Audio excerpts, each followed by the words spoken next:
You're listening to Jeremy Maggs on Power 98.7. Now we're talking.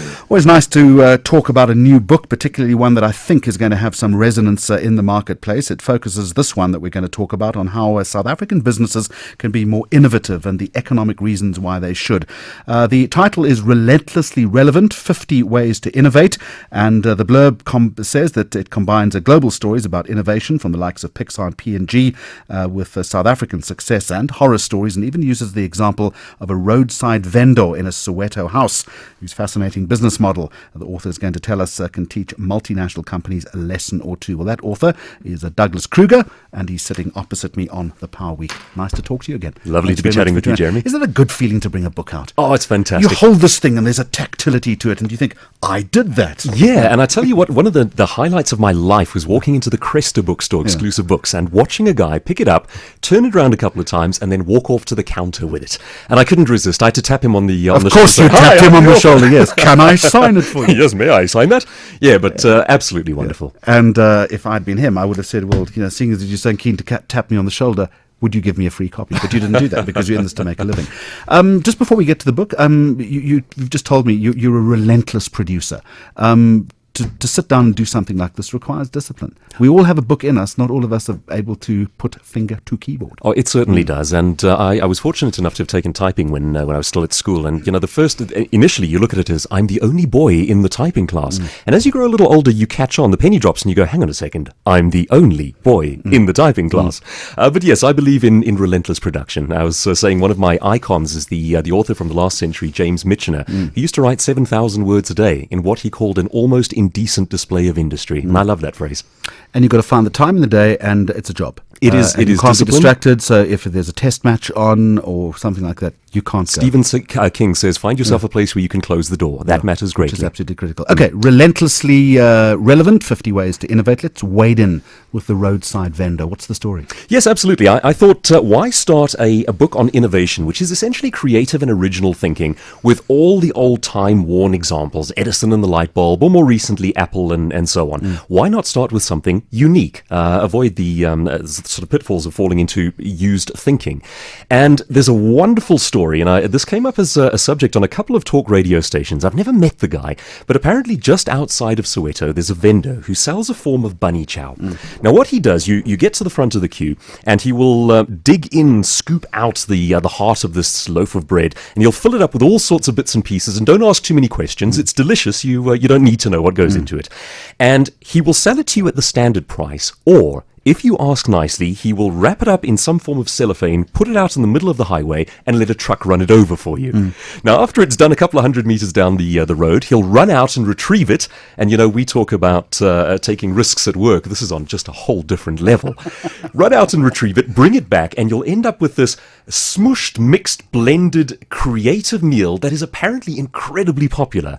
Now, he's done a couple of things. He's added what I call a unique signature to a business model. He's taken something very standard and found a way to add theatre to it. But now there are also a couple of downsides to what he's doing, because he's not wealthy, and I honestly believe he could be. If he understood how to upscale this a little bit, how to sell it into, say, magazines to tourists coming from overseas, I think he could be making an absolute packet. So there are lessons in terms of both pros and cons from this strange and interesting man. So what are you saying then about innovation then? You can be an innovator, but unless you're able to market the innovation, unless you're able to tell people how innovative you are, it's pointless being an innovator. Absolutely. Is that the line of your argument? There are a couple of sort of embedded lessons here. The one is exactly as you've said. A spark of creativity for its own sake is almost pointless. It's energy expended for no good reason. But perhaps the preceding lesson is you don't have to be an Apple, a Google, a Samsung, a BMW to innovate. It's not about the money. It's not about the infrastructure or the resources. And certainly, and I believe this quite strongly, innovation does not mean developing an app. Whenever we think innovation these days, we go straight there. That's the first port of call. Now, this man has got no technology, very little money, no infrastructure, no staff. He's added something creative and marvelous to what he does. And it's just creative thinking. So that's my first lesson there, is that no one gives you permission to think creatively, and it's not about the money. Do you think innovators are born, or do you become an innovator? Well, there's a section at the beginning of the book where I talk about how we develop myelin, which is really kind of the broadband capacity of the brain. And it goes into a little bit of easy to understand science about how repetitive motions and actions in a certain sphere develop myelin. Take public speaking. You and I both speak in public quite often. When you start out, you don't have enough myelin linking one neuron to the other. So it takes a long time to get the thoughts through, and you're not able to concentrate on what your hands are doing, what your voice is doing, and think about your message at the same time. Develop the myelin over the years, and eventually you have so much broadband that you can evaluate what the audience is thinking, think about your next story, think about your body language, and it's all coming easily. So the complicated answer to that one is, if you're taught to think in the right patterns, you will develop the necessary myelin, but that does imply time. That's a kind of a physiological explanation, but didn't Malcolm Gladwell just say once you've done the 10,000 hours, you've nailed it? Isn't it exactly You've just the same summed up thing? everything I've just said. 10,000 hours develops myelin, and that's the biology behind the theory. Yeah.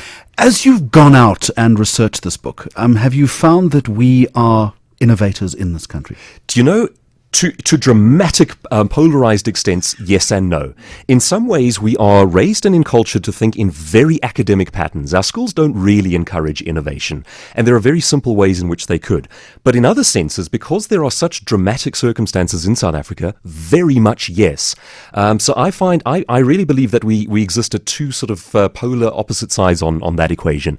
In some cases, we are totally shut down to innovation. We think in terms of old school legacy and the ways of doing things. In other ways, we have very radical innovators. We lost one, of course, which was Elon Musk, and one of the world's greatest innovators, born in Pretoria.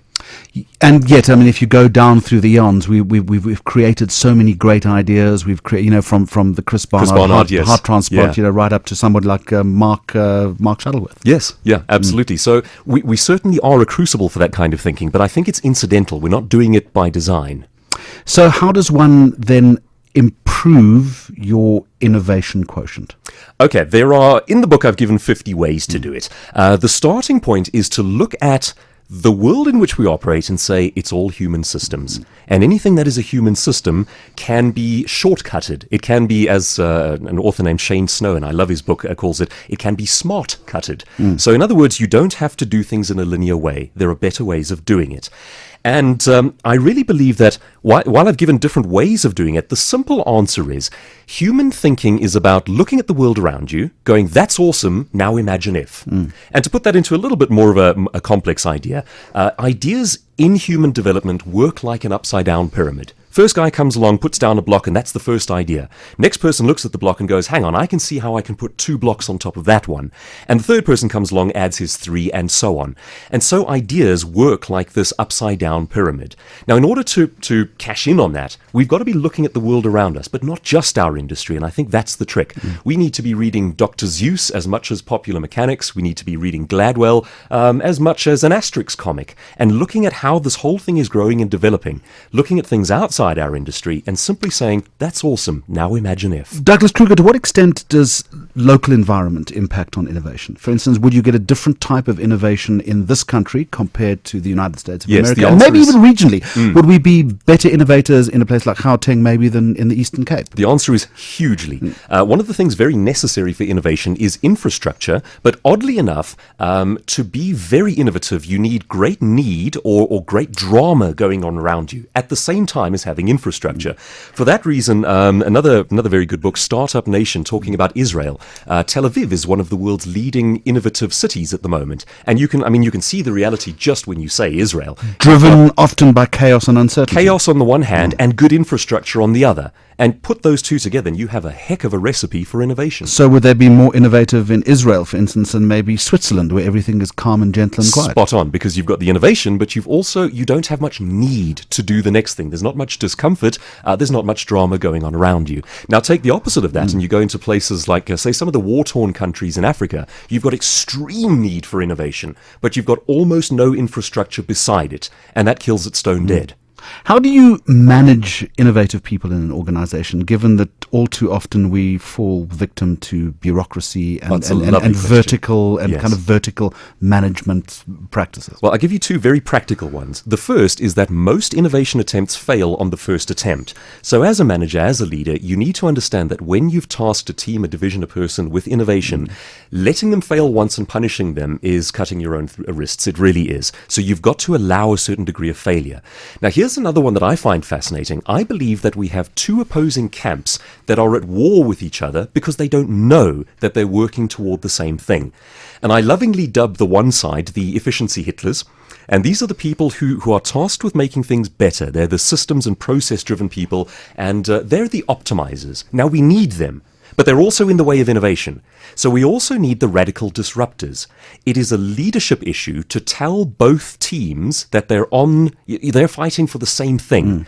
And we do need both. But the way I see it is as a series of rises, crests, and falls. So you need the innovators to come up with the thing. Then the efficiency Hitlers must make it better and better and better until it's abandoned. And then you start with the next But all too thing. often those innovators are marginalized. Absolutely. And in fact, that's those poor two leadership. camps don't know that they are at odds with each other, but both are necessary. And that's why it's a leadership And issue. it comes back to that old cliche of leadership, which is absolutely critical. Douglas Kruger, I wish you well with this book. I think that the more innovative we are in this country, the better it's going to be for our growth rate, because there's a direct correlation between great innovation and the success of a country. The book is called Relentlessly Relevant, 50 Ways to Innovate, and the author is Douglas Kruger.